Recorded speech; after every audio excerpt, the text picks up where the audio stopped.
waktu saya ambil selimut, saya ambil tikar itu untuk selimut, saya ngerasain ada getaran, ada tarikan. Setelah saya ambil kembali, saya atur posisi tidur saya nyenggol om saya. Kalau di belakang itu om saya, tadi siapa yang ngambil tikar saya?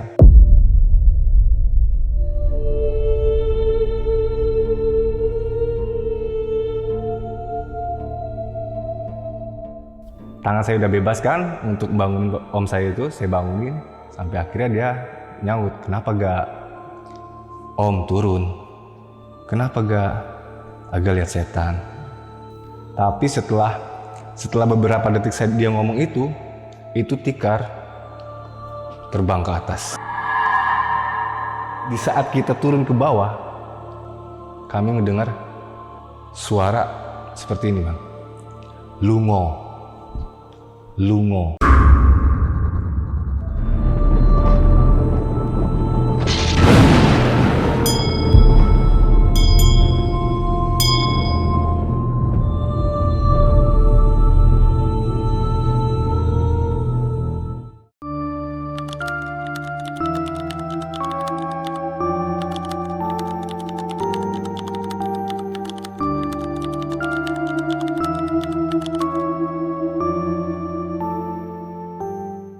Halo teman-teman di rumah, malam ini ada cerita horor nih dari seorang yang ngalamin kejadian serem di rumahnya, yaitu di daerah Plumbon, Cirebon. Jadi waktu masih kecil tuh dia tinggal di sana dan ngalamin kejadian horor. Tapi sebelumnya kenalan dulu sama orang di sebelah gue, udah ada Bang Aga. Halo Bang. Halo, assalamualaikum. Waalaikumsalam. Akhirnya balik lagi. Nggak aneh lah. Orang laut. Berlayar berbulan-bulan dan akhirnya baru pulang lagi ke sini. Langsung gue suruh cerita. Ayo Bang, katanya mau ceritain itu. Jadi siap. Kemarin kan ceritain yang ngekos ya. Iya, sama anak ibu kos, sama rumah anak ibu kos yang gentayangan tuh. Ya. Sempat bikin geger satu kampung lah. Dan itu ceritanya rame, bagus-bagus responnya. Buat yang belum nonton tuh nanti nonton, itu serem banget ceritanya. Dan sekarang mau nyeritain tentang rumahnya. Iya. Yang di Cirebon, rumah waktu kecil ya. Betul. Dan katanya dari yang habis ngekos itu balik lagi. Iya. Timelinenya gimana tuh? Jadi pas kecil pindah ke sana. Sebenarnya saya pindah ke sana itu di kelas 6 SD. Terus? Tahun 98. Di situ ya saya ngalamin beberapa kejadian horor yang bikin saya tuh ngerasa sedikit sensitif soal hal yang kayak gituan. Dan ini kan tadinya mau nyeritain yang itu tuh, yang pabrik tuh katanya, di pabriknya kan, dari yang awalnya tuh. Iya. Pas cerita kos juga katanya mau nyeritain yang pabrik. Insya Allah. Nggak jadi nih, sekarang mau nyeritain yang di rumahnya dulu. Iya, karena setelah pulang dari Cikampek itu kan, dari Purwakarta itu kan, saya kan balik ke Cirebon dulu tuh. Nggak langsung kerja di pabrik itu. Kayak nanti tagih aja guys, tagih Insya Allah. Mana nih Bang Aga, katanya mau nyeritain yang pabriknya tuh, yang di Iya, pabrik. siap. Pokoknya nanti diceritain detailnya gimana ya Bang. Oke? Ya oke, siap. Dan buat teman-teman di rumah yang penasaran sama ceritanya Bang Aga, nonton video ini dari awal sampai habis, jangan di skip-skip. Dan buat kalian yang belum subscribe Lonceng Misteri, buruan langsung subscribe Lonceng Misteri biar Lonceng Misteri cepat 1 juta subscriber, oke? Amin. Amin. Bang Aga, langsung kita mulai Bang ya ceritanya. Oke, siap.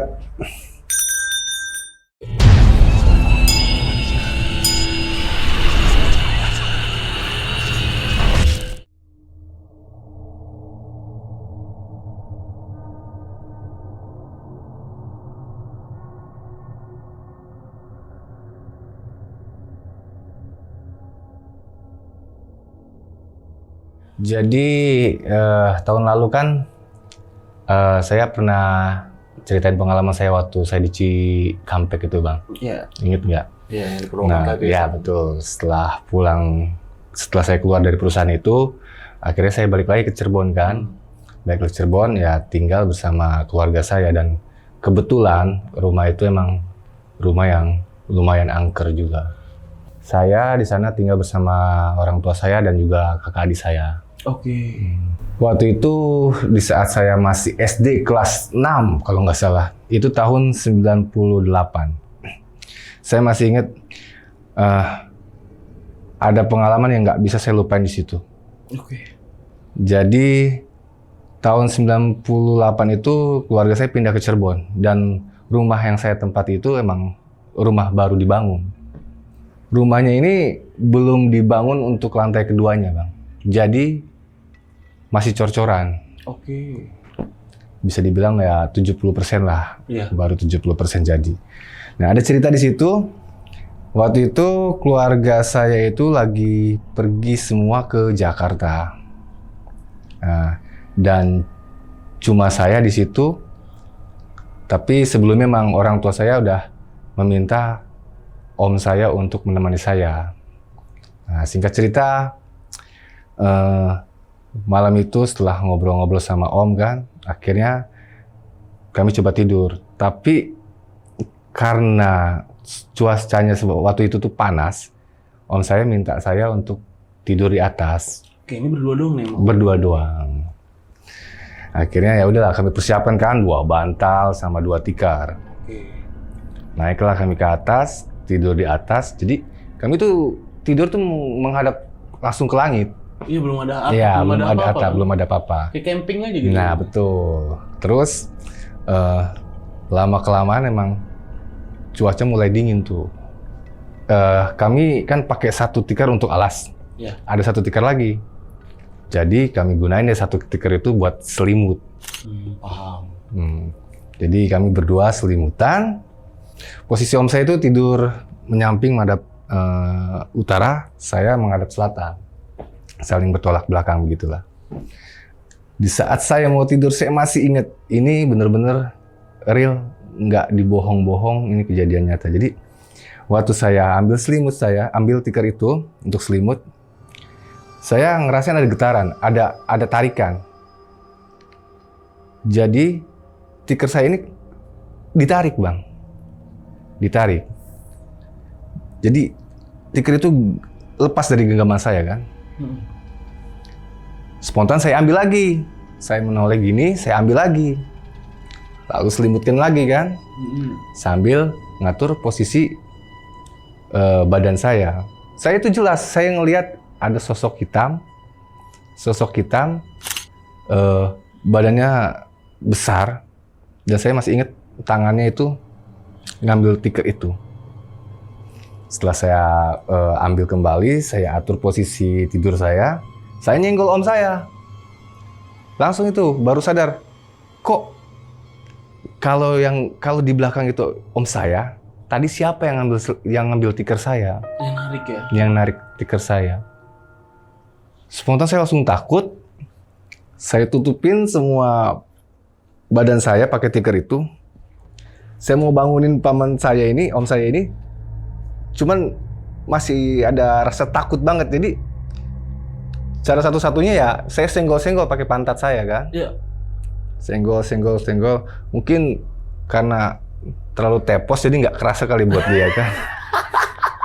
Sampai akhirnya ya benar-benar adu pantat lah pokoknya saat itu. Malam itu adu pantat. Karena dia nggak bisa bangun juga, akhirnya saya balikin badan. Tapi dengan masih di bawah tikar itu. Balikin badan. Tangan saya udah bebas kan untuk bangunin om saya itu, saya bangunin. Sampai akhirnya dia nyaut, kenapa gak om turun? Kenapa gak agak lihat setan? Om saya nggak terlalu peduli. Tapi setelah beberapa detik dia ngomong itu tikar terbang ke atas. Nggak terlalu jauh, cuma sekitar 2 meter aja. Di situ spontan om saya langsung nindin saya karena takut. Oh, dia takut juga. Takut juga, sama-sama takut. Jadi kita tindih-tindihan gitu kayak orang sujud begitulah. Cuman posisi kepala dia itu ada di badan saya gitu. Sampai akhirnya udahlah kita putusin berdua untuk turun ke bawah. Kelempar ke atas ya? Kelempar ke atas. Berarti bukan melayang diem gitu ya, kayak kelempar gitu? Iya. Di saat kita turun ke bawah, kami mendengar suara seperti ini, Bang. Lungo. Itu jelas banget. Saya tanya om saya juga, dia ngedenger juga dia ada suara seperti itu. Sampai akhirnya saya dan dia tuh turun ke bawah, tidurlah di bawah. Tapi gangguannya nggak berhenti. Dia sosok ini tuh ngeganggu dengan suara-suara seperti orang naik turun tangga. Nggak berhenti sampai jam 4 itu naik turun tangga. Suara orang naik turun tangga pokoknya sampai jam 4. Sampai akhirnya kita tidur, selesai. Lungo. Lungo. Itu? Lungo tuh bahasa Cirebon ya. Artinya pergi. Oke. Pergi. Dan kami keluarga tuh udah sering banget lah ngalamin kejadian-kejadian aneh di situ. Yang paling intensnya itu ya suara-suara naik turun tangga. Itu paling sering. Dan ada kejadian juga berapa bulan kemudian, tapi posisi bangunan ini udah jadi bangunan. Udah di rapi. lantai 2 ya. Udah rapi. Waktu itu kakak saya, Cela kan, kakak saya posisi dia lagi ngegosok. Jam 3 sore dia ngegosok. Saat dia ngegosok, dia tuh ngedengar suara keran air dari WC. Di atas juga ada WC kan, WC dan satu kamar. Dia ngedengar itu, lalu diberanikan diri kan untuk pergi ke WC itu. Saat sampai ke WC, dia langsung jungkir balik karena dia ngeliat sosok kepala seperti apa ya, kepala dengan rambut panjang yang berlumuran darah kayak gitu bang. Tapi cuman sepotong kepala doang. Itu posisi kepala itu ada di atas toren air. Iya. Di atas toren air. Dia nggak banyak ngomong, langsung teriak setan. Kaburlah, turun ke bawah. Pokoknya banyak sekali bang, kejadian di situ banyak sebenarnya, cuman hal-hal kecil doang. Saya cuma ceritain hal-hal yang besarnya ya. Iya. Nah ada lagi, ini yang menyangkut adik saya yang paling bontot. Jadi waktu itu jam 6.15 sore, maghrib kan, mama saya lagi sholat di kamar. Sedangkan saya sama adik pertama saya itu lagi nonton TV sambil ngejagain adik saya yang paling bontot. Waktu itu adik saya yang paling bontot itu umurnya 1,5 tahun. Oke. Dia cuma bisa ngerangkak. Dia itu selalu main di bawah tangga itu bang. Ditugurlah saya sama adik saya. Mas, kenapa? Itu si Rama lihat. Itu si Rama lihat itu. Saya lihat kan. Iya, dia tuh kayak komunikasi sama seseorang gitu. Oke. Adik saya yang bontot itu. Komunikasi sama seseorang. Sampai akhirnya karena kita takut kan. Kita masih kecil juga waktu itu kan. Kita masuk kamar nih. Berdua masuk kamar. Bilang ke mama. Mah. Si Rama.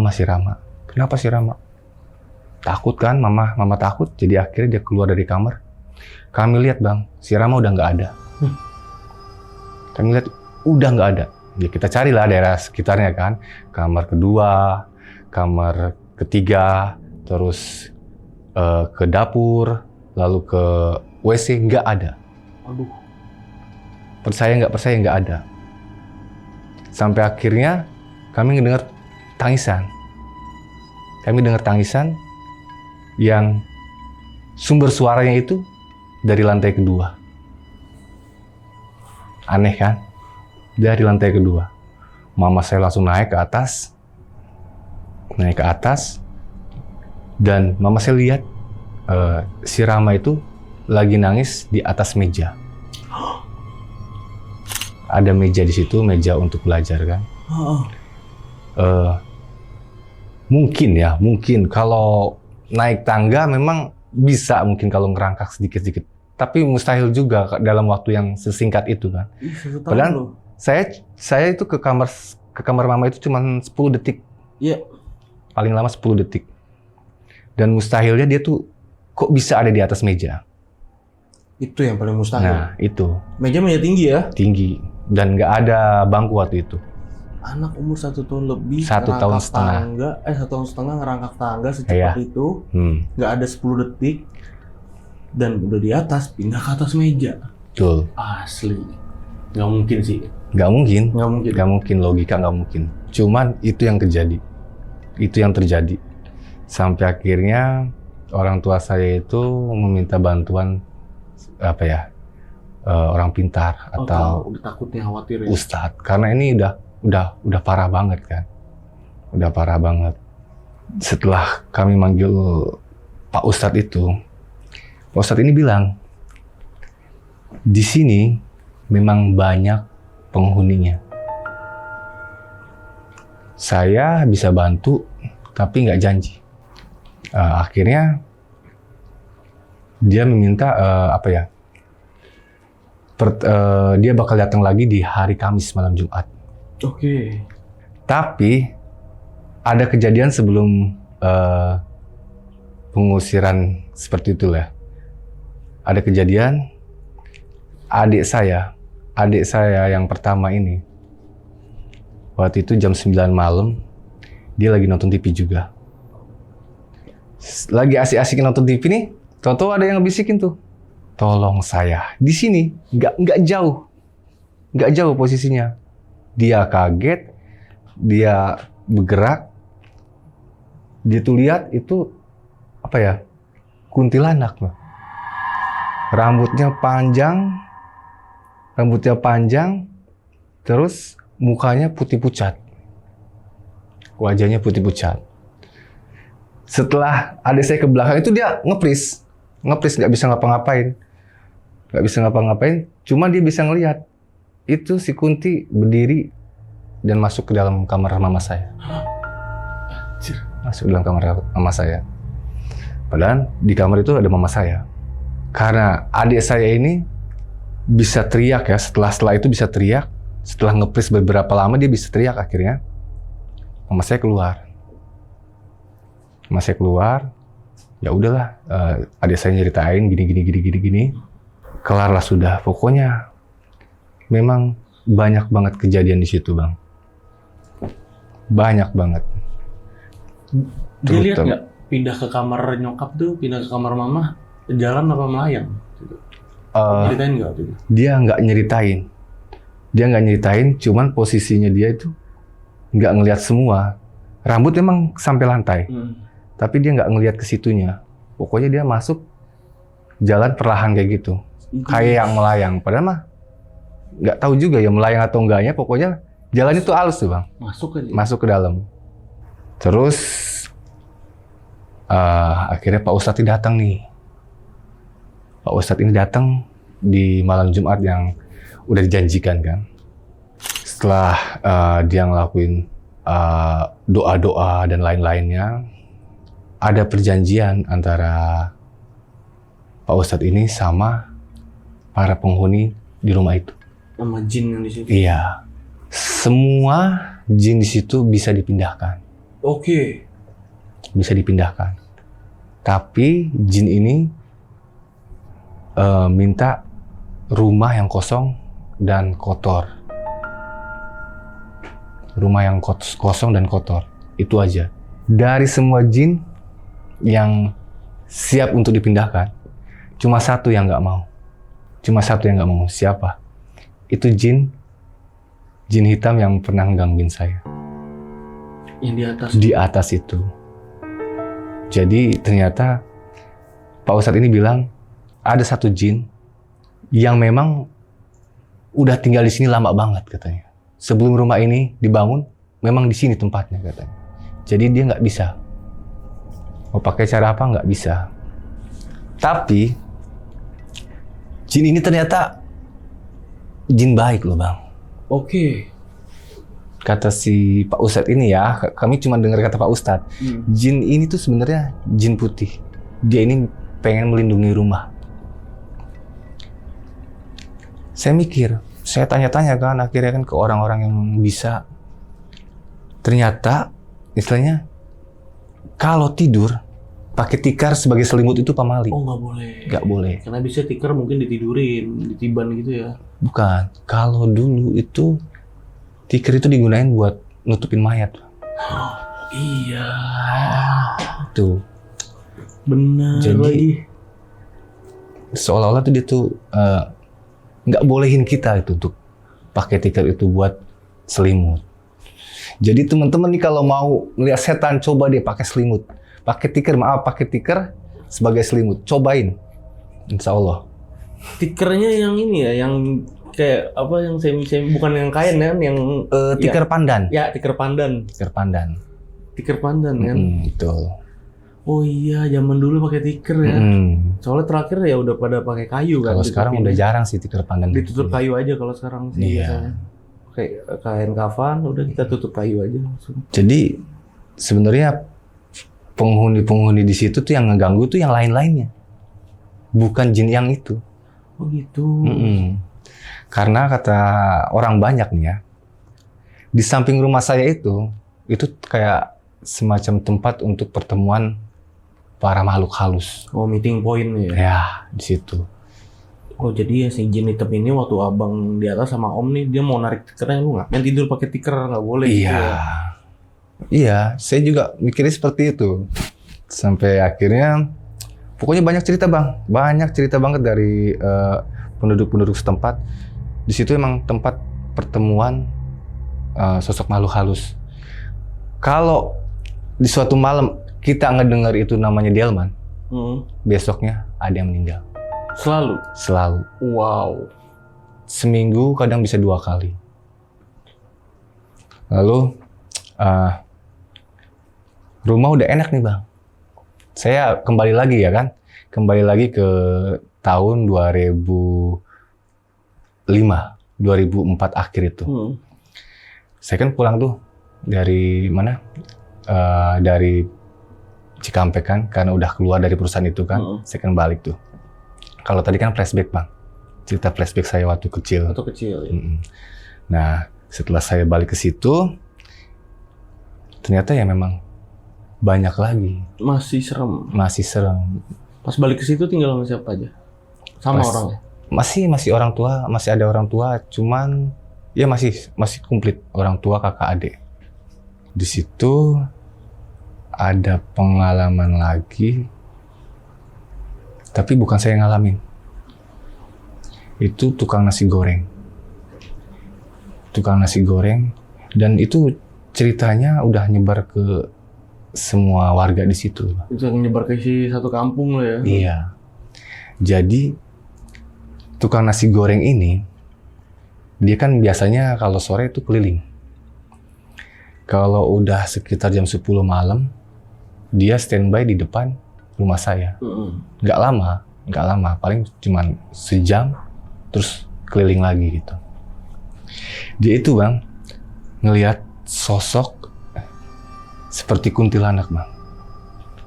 Putih, untuk rambutnya dia nggak ngasih tahu, cuman dia bilang ada sosok putih sedang berdiri di atas pagar.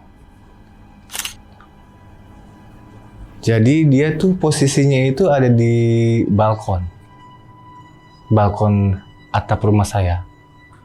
Kuntilanaknya di situ. Ya, di balkon lantai kedua. Dia posisinya lagi berdiri. Gak lama tuh melayang bang, sampai ke genteng. Ke genteng rumah saya, lalu berdiri di genteng tetangga. Di pucuk genteng tetangga. Dan katanya sosoknya itu malah berubah jadi entok. Jadi entok. Kami dengar ternyata tetangga kami itu lagi ngisi hamil tua. Oh. Keesokannya si ibu yang hamil ini, dia sering kejang-kejang dan juga apa ya, kayak matanya itu selalu melotot ke atap gitu bang. ke atap rumah. Lalu kami dengar kabar juga keesokan harinya istrinya dibawa ke rumah sakit, Bang. Anaknya udah meninggal. Oh, innalillahi. Anakku udah meninggal. Saya pikir apa ya? Kayak nggak mungkin masa iya kayak gitu terus ya. Istilahnya gangguannya tuh terus ada lagi gitu. Sampai akhirnya orang tua tuh saya nyerah. Dan kebetulan ekonomi kan waktu itu lagi down. Jadi orang tua saya itu memutuskan untuk menjual rumah. Karena apa, emang rumah itu benar-benar kayak bikin apes, sial mulu gitu. Penghuni atau jin-jin yang lain udah dibuang, nongol lagi, datang lagi. Karena itulah, di samping itu tempat pertemuan itu, Bang. Iya. Titiknya ya. Titiknya. Akhirnya dijual. Dijual. Jual berapa, Bang? Masih ingat waktu itu? Dulu itu, saya dengar sih dulu ya, orang tua tuh ngabisin 150 jutaan untuk rumah itu. Dulu tahun 98. Nggak jauh lah di saat saya pindah dari situ. Dijualnya? 98. Dijual, ada yang nawar 60. Cuman masalahnya yang nawar ini apa ya? Cewek-cewek nggak bener gitu lah. Jadi mau dijadiin markas. Prostitusi. Iya, prostitusi seperti itu. Ya mungkin lebih tepatnya kayak tempat mabok-mabok lah atau apa. Banyak keluarga yang bilang jangan dijual ke dia lah. Ya nggak, akhirnya orang tua saya nggak ngejual itu, nggak ngejual ke orang itu. Dan alhamdulillahnya saudara saya, Bang, yang beli. Saudara saya yang beli laku 49 juta. Waduh. 49 Tahun juta. berapa tuh dijual? Itu tahun 2007. Tahun 2007. Masih ada nggak harga rumah sekarang 60 juta? Mau dong. 2 lantai lagi. 2 lantai. Dengan harga seperti itu. Jadi rumah itu dijual ke saudara saya sendiri. Dari saudara dari mamah ya kan. Dan rumah itu laku sekitar 49 juta. Padahal pembangunannya itu udah habis 150-an dulu. Iya ya. Pada tahun 98 membangun habis segitu, dijual cuma 49 juta. Kenapa kok jual murah banget, Bang? Iya, karena emang udah bener-bener nggak bisa berkembang di situ. Ternyata setelah kami jual, saudara kami juga ngalamin hal yang sama gitu. Saudara yang beli rumah itu ngalamin hal yang sama, Bang. Gimana ceritanya? Masih ingat gak, Bang?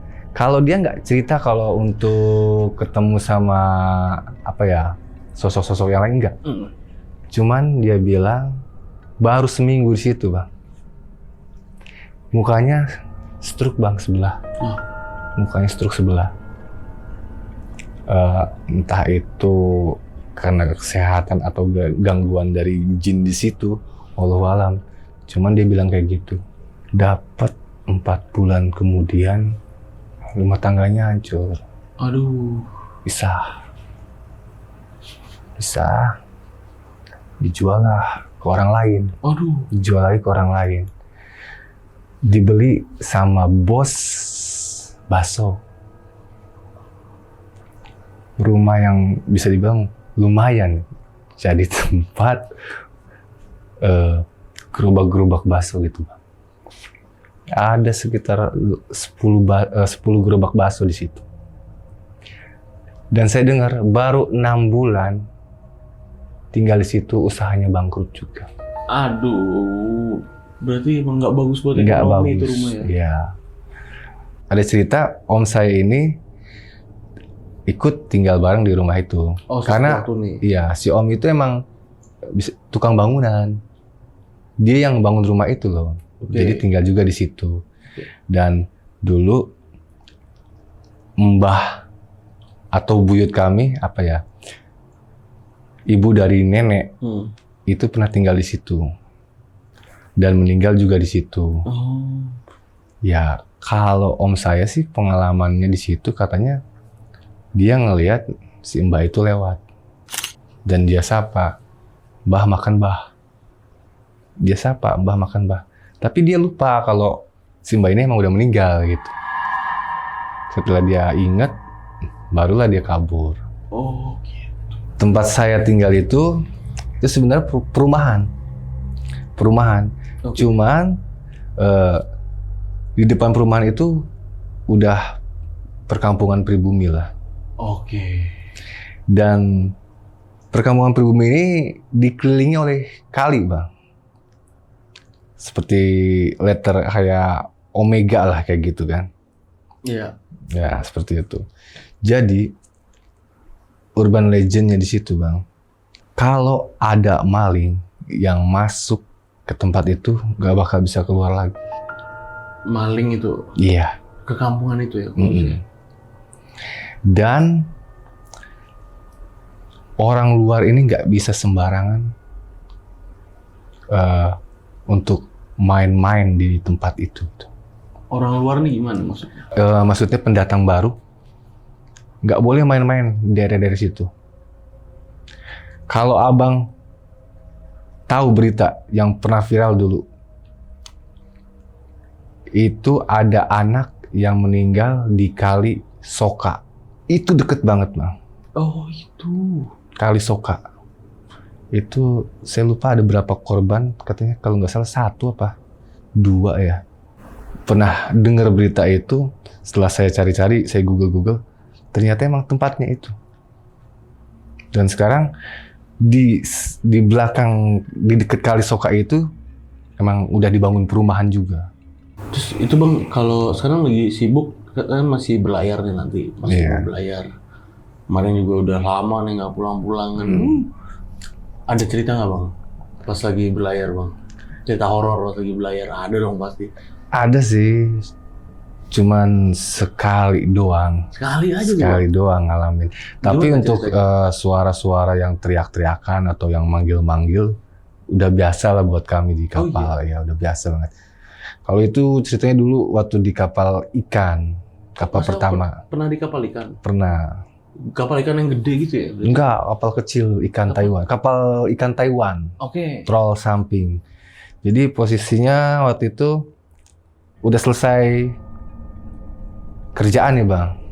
Biasa kan kita kan semua balik ke kamar kan. Satu kamar itu ada 8 orang. 8 orang.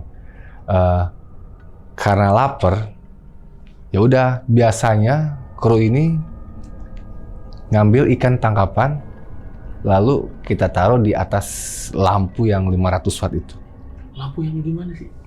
Lampu 500 yang terangnya bener-bener terang gitu. Panas banget kan? Panas, jadi semacam kayak kompor lah bagi kita Oh, kan. gitu. Jadi tinggal taruh aja di atas lampu itu, tunggu sekitar 2 menit matang ikan itu. Wow.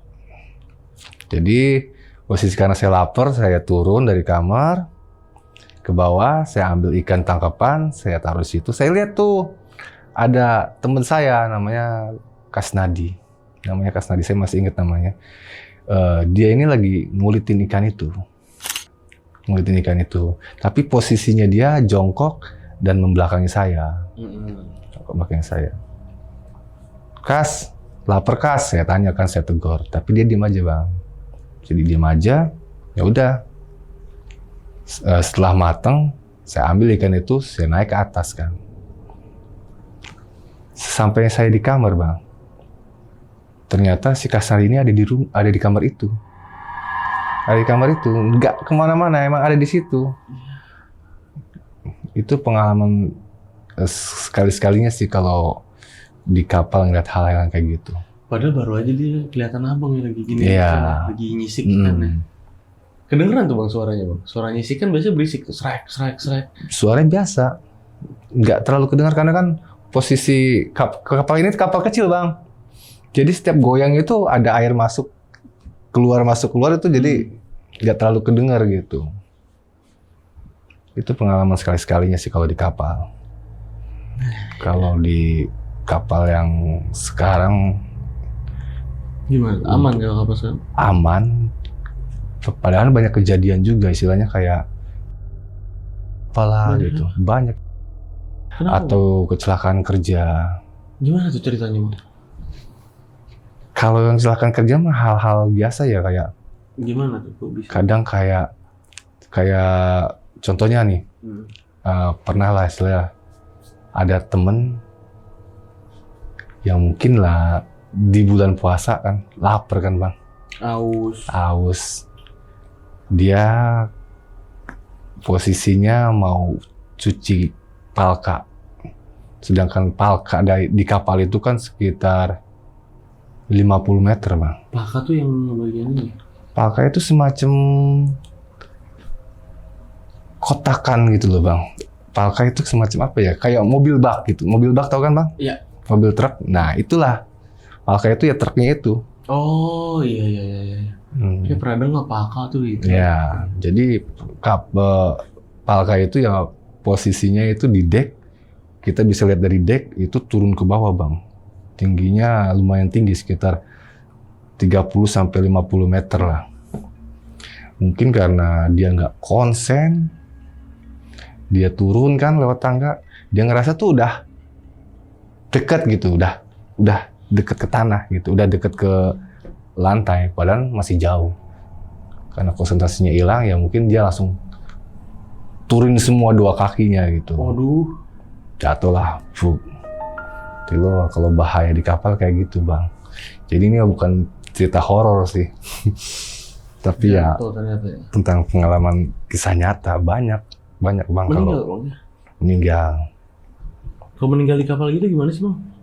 Kalau meninggal di kapal ya biasanya perusahaan lihat posisi krunya kayak gimana, apa dia helm lah atau apalah, safety-nya gimana lah. Kalau ya bener-bener dia pakai safety ya asuransi tetap keluar. Kalau udah meninggal jasadnya dipulangin langsung udah? Pulangin. Berhenti di pelabuhan terdekat ya? Iya. Tapi kalau di pengalaman saya di kapal ikan, kalau ada yang meninggal, biasanya dibuang bang. Dibuang ke laut. Kenapa bang? Ya, gimana ya? Karena nggak mungkin kita taruh di kulkas kapal kan. Karena kulkas kapal itu nggak terlalu besar. Dia cuman mementingkan ikan daripada jasad seperti kayak gitu bang. Ikan lebih berharga nih. Ikan lebih berharga. Gila juga perusahaan-perusahaan nangkep ikan. Belum ini lagi, belayar lagi. Tahu berapa bulan apa belayar lagi? Rencana? Bulan Maret insya Allah berangkat lagi. Rencana berapa bulan lagi nih? Ini kemarin terakhir 11 bulan, hampir setahun. 10 bulan lagi langsung kawin. Habis 10 bulan langsung kawin? Iyalah. Amin. Kawin mulu gua aja sekali belum. Oke bang, berarti udah semua ya diceritain ya pengalaman horor di rumahnya nih, rumah masa kecilnya di Cirebon, dan tadi juga udah sempet nyeritain yang di kapal, mau di Urban Legend deket sana. Pokoknya lancar terus lah bang. Amin, makasih Ya, bang. pokoknya lancar, jaga kesehatan, jaga keselamatan terus bang ya. Oke pasti insya Allah. Karena ada keluarga yang menunggu di rumah selalu aja. Anjay. Thank you bang, udah nyeritain ini bang ya. Sama-sama. Thank you udah nyeritain ini sama teman-teman di rumah dan sama saya juga, makasih banget. Dan buat yang udah nonton video ini dari awal sampai habis, gimana nih pendapat kalian? Tulis di kolom komentar, jangan lupa di like juga videonya, dan buat yang mau cerita datang langsung ke sini. Itu caranya gampang, kalian tinggal klik link di deskripsi di bawah video ini, di daftar jadi narasumber itu langsung nyambung ke WA kita. Oke, di akhir video ini gue Gilang izin pamit, Bang Aga juga izin pamit. Wassalamualaikum warahmatullahi wabarakatuh.